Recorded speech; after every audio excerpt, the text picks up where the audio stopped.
दोस्तों, देश की राजधानी दिल्ली के जंतर मंतर पर पिछले 10 दिनों से ज्यादा समय से देश के पहलवान और उन्हें सपोर्ट करने वाले तमाम लोग बस एक ही चीज मांग रहे हैं, और वो है बृजभूषण सिंह के खिलाफ कार्रवाई। अब ऐसे में जो लोग इस मामले से अनजान हैं, उनके मन में भी ये सवाल आता है कि भाई आखिर ये बृजभूषण सिंह है कौन और इसके खिलाफ कोई एक्शन क्यों नहीं लिया जा रहा है। और इस मामले के जानकार इसलिए हैरान है क्योंकि पॉक्सो और रेप के चार्जेस जो कि नॉन बेलेबल हैं, उसके बावजूद आखिर बृजभूषण शरण सिंह गिरफ्तार क्यों नहीं हो रहा है। और क्या देश की राजधानी में धरने पर बैठे देश का नाम रोशन करने वाले ओलंपिक खिलाड़ी कब तक ऐसे बैठे रहेंगे। आइए इस वीडियो में जरा डिटेल में समझते हैं। दोस्तों, इस मामले की शुरुआत आज से नहीं बल्कि यह मुद्दा इस साल जनवरी से उठा था। तब भी पहलवान धरने पर बैठे थे। इससे पहले प्रेस कॉन्फ्रेंस करके उन्होंने कुश्ती महासंघ के अध्यक्ष के खिलाफ सीधे सीधे सेक्सुअल अब्यूज के आरोप लगाए थे। पहलवानों के समर्थन में और भी आवाजें उठने लगी तो सरकार ने इन्वेस्टिगेशन कमेटी फॉर्म करके कार्रवाई का भरोसा दिया। ऐसे में सरकार के वादे के बाद पहलवान शांत हो गए और लगा कि मामला निपट जाएगा। लेकिन तय समय से काफी देर के बाद जब इन्वेस्टिगेशन कमेटी की रिपोर्ट आई तो पहलवान उससे सेटिस्फाइड नहीं दिखे। इसके बाद ये खिलाड़ी फिर से धरने पर बैठ गए, क्योंकि आरोप जिस इंसान पर लगा वो बीजेपी से सांसद और कुश्ती संघ से अध्यक्ष है।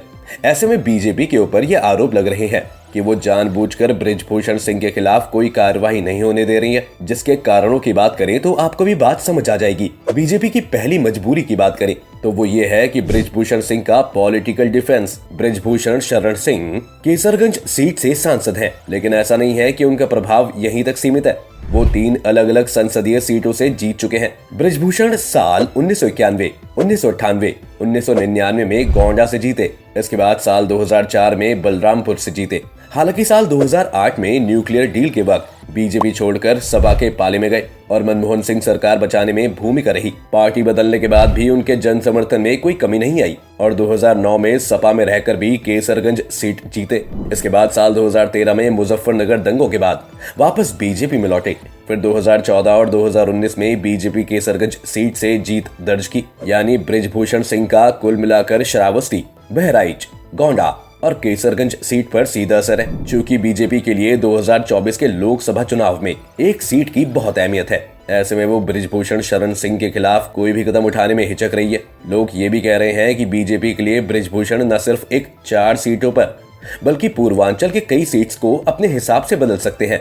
बीते गवर्नमेंट में दोनों ही बार बीजेपी के प्रचंड जीत में यूपी की लोकसभा सीटों का सबसे बड़ा असर रहा था। ऐसे में यूपी में अगर मामला खराब होता है तो ये अगले चुनाव में मुश्किलें खड़ी कर देगा। 2024 के चुनाव में बीजेपी उन सीटों को जीतने की तैयारी कर रही है जहां सपा का दबदबा रहा है, जैसे मैनपुरी, रामपुर, आजमगढ़, रायबरेली। ऐसे में अगर बृजभूषण पर कोई सख्त एक्शन होता है तो बीजेपी के लिए अवध क्षेत्र की कई सीटों पर मुश्किल आ सकती है। ऐसे में सपा को टक्कर देना तो दूर, ये सीटें भी हाथों से निकल सकती हैं। सरकार की मजबूरी ये भी है कि बृजभूषण सिंह बीजेपी के आंदोलन के दौरान के नेता हैं। बृजभूषण सिंह का राम मंदिर आंदोलन से जुड़ाव रहा है।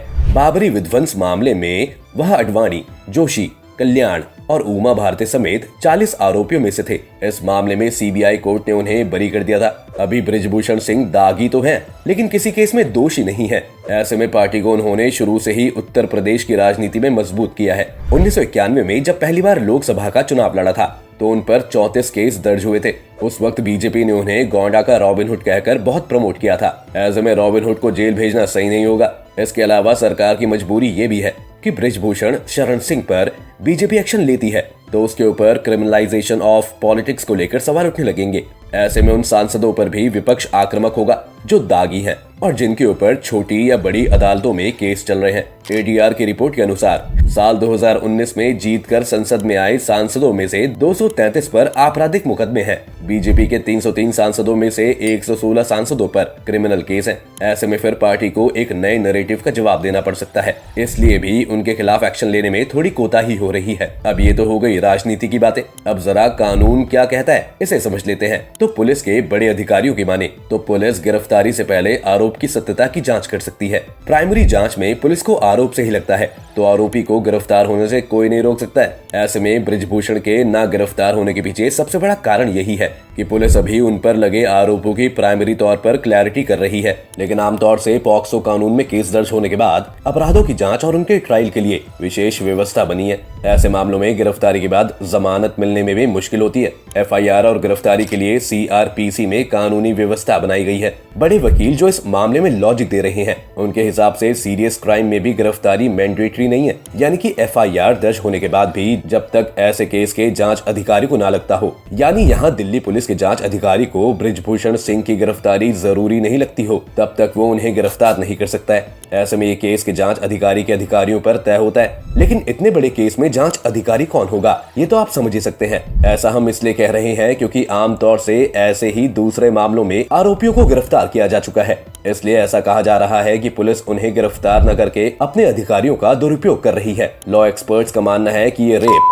मर्डर और डकैती जैसे मामलों में शामिल लोगों की गिरफ्तारी जरूर होती है, जिससे समाज को और अपराधों से बचाया जा सके। इस तरह 4 सिनेरियो में आरोपियों की गिरफ्तारी जरूरी हो जाती है।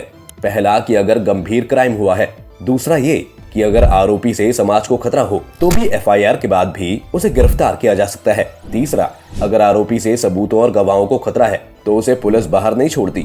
और चौथा ये कि अगर आरोपी के भागने का खतरा होता है तब भी। ऐसे में बृजभूषण सिंह के केस में 4 में से 1-2 नहीं बल्कि 3 सिनेरियो गिरफ्तार किए जाने की तरफ इशारा करते हैं, लेकिन उसके बाद भी वो आजाद है। चलिए अब अगर ये समझे कि जिन 2 मामलों में बृजभूषण के खिलाफ केस दर्ज हुए हैं उनमें उन्हें कितनी सजा मिल सकती है। तो आपको बताएं कि बृजभूषण के खिलाफ विमेंस शेम यानी एक तरह का सेक्सुअल अब्यूज करने के आरोप में आईपीसी की धारा 354, 354A, 354D के तहत केस दर्ज किया गया है। इस मामले में अगर वो गिल्टी पाए जाते हैं तो उन्हें मैक्सिमम 3 साल तक की सजा हो सकती है। वहीं एक केस पॉक्सो एक्ट में भी दर्ज किया गया है। पॉक्सो एक गैर जमानती अपराध है।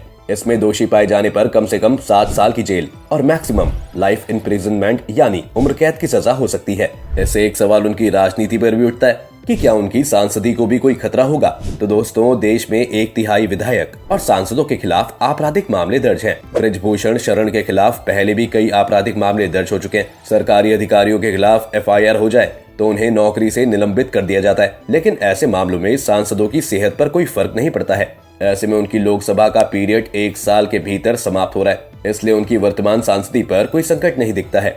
इसके अलावा अगर अदालत में लंबे ट्रायल के बाद उन्हें 2 साल से ज्यादा की सजा हुई तो अनक्वालिफाइड होने के कारण वो 6 साल तक चुनाव नहीं लड़ पाएंगे और फिर 6 साल बाद सब कुछ खत्म हो जाएगा। ऐसे में देखें तो अगर कार्रवाई होती भी है तो बृजभूषण सिंह ज्यादा दिन तक परेशान नहीं होंगे। लेकिन इस एक मामले से हमें ये जरूर पता चल गया कि सरकार अपने लोगों को बचाने के लिए कैसे पुलिस का इस्तेमाल करने से नहीं चूकती और मीडिया भी इसे कवर करने से बच रहा है। ऐसे में मान लीजिए कि यही आरोपी बृजभूषण सिंह की जगह किसी माइनॉरिटी पर लगा होता तो अब तक पुलिस प्राइमरी जांच ही करती।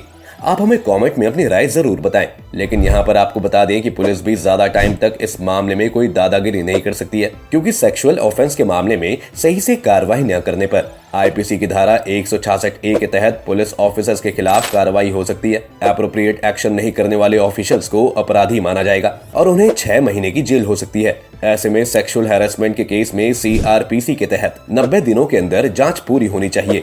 गिरफ्तारी के लिए कोई तय समय नहीं होती है। हालांकि पॉक्सो के अरेस्ट का ही नियम है और बेल का कोई प्रावधान नहीं है, यानी कि बृजभूषण सिंह को पुलिस ज्यादा दिन तक रिहा नहीं रख पाएगी अगर सब कुछ कानून के हिसाब से होता है तो। खैर, आज की इस वीडियो में इतना ही। अगर आपको आज की ये वीडियो पसंद आई हो तो इसको लाइक करें और शेयर करें, साथ ही कमेंट करें और साथ ही चैनल को सब्सक्राइब करना ना भूलें।